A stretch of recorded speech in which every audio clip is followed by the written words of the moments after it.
Aubert. Non, fin 56, parce que 57, j'ai tourné mon premier film.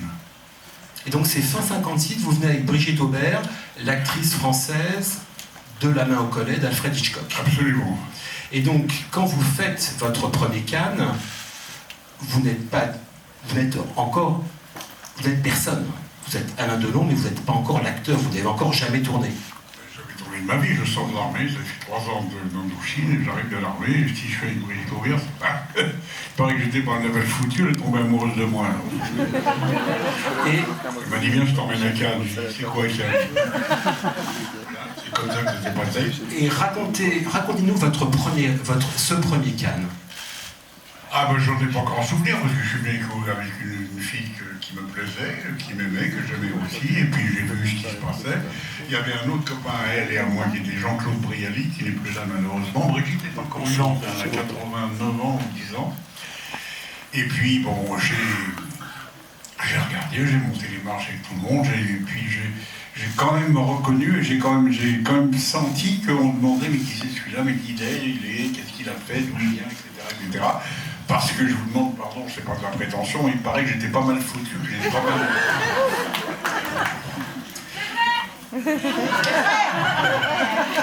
Quoi?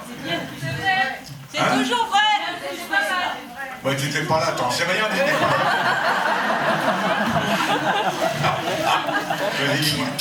Qui rencontrez-vous à Cannes lors de ce premier Cannes? Quels sont Personne, je connais personne, moi j'arrive de Saigon, je connais personne.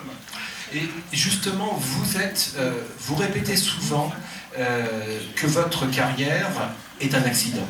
Enfin, que le fait que vous soyez devenu un acteur est un accident.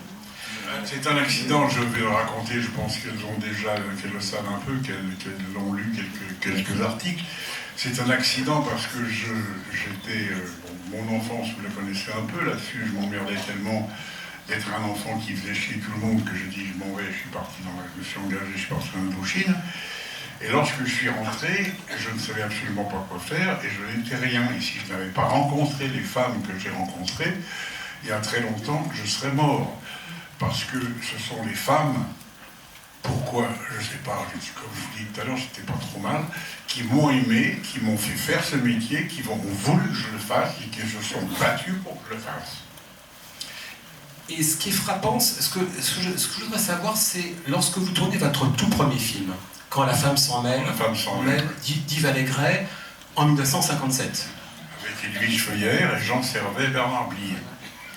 Quand vous arrivez pour votre premier jour de travail, donc devant la caméra, que ressentez-vous? Est-ce que vous avez l'impression d'être immédiatement chez vous, dans votre élément naturel? Pas tout de suite, mais ça m'est venu très très vite. Pourquoi? Parce que d'abord j'ai refusé de faire le film, il a fallu qu'il se batte, que la femme du metteur en scène qui m'aimait a dû se battre pour que je fasse le film, le metteur en scène voulait que je le fasse, et avant la première scène du premier jour, il m'a dit, je voudrais te voir 2 minutes dans la loge, je voudrais te dire quelque chose. Je dis bien sûr, Yves.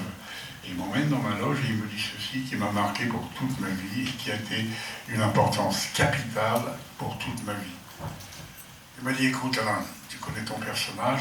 Oui, écoute-moi bien. Ne joue pas. Regarde comme tu regardes. Parle comme tu parles. Écoute comme tu écoutes.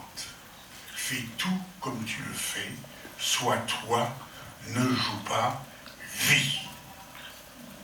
Ça m'a tout de suite. Et c'est ce que vous n'avez... Ça m'a marqué toute ma vie.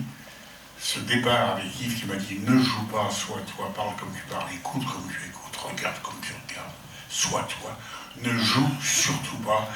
Et comme je l'ai dit plus tard, puisque j'étais un accident, je n'ai jamais joué de ma vie, dans tous les films que j'ai faits, je vis mes rôles. C'est jamais drôle pour la femme qui est avec moi, parce qu'un jour je suis un flic, le lendemain je suis un curé, après je suis un machin. C'est pas très drôle, mais je vis mes rôles, je ne les joue pas. La différence essentielle entre un comédien et un acteur, que je suis un accident, comme Jean Gabin, comme Lino Ventura, comme Bertrand Caster, c'est que faire du cinéma ou du théâtre, c'est une vocation. On s'y prend très tôt, on va à l'école, on prend des cours, on va dans les cours machin, cours truc, autre chose. Après on va au conservatoire et on devient un comédien. Il y a des comédiens absolument fabuleux, comme Jean-Paul Belmondo par exemple, c'est pas du tout péjoratif. Et puis il y a des gens comme moi, comme Lino, comme Tapi, même je dis toujours un jour Tapi, ça surprend. J'ai dit Tapi, vous voulez faire du cinéma, c'est un acteur, c'est pas un comédien. C'est une personnalité en général qu'on prend, assez forte, et qu'on met au service du cinéma. Ça marche ou ça marche pas. Il y a beaucoup d'acteurs que ça n'a pas marché, j'ai oublié les noms, et puis il y a ceux qui ont marché, donc c'est parti.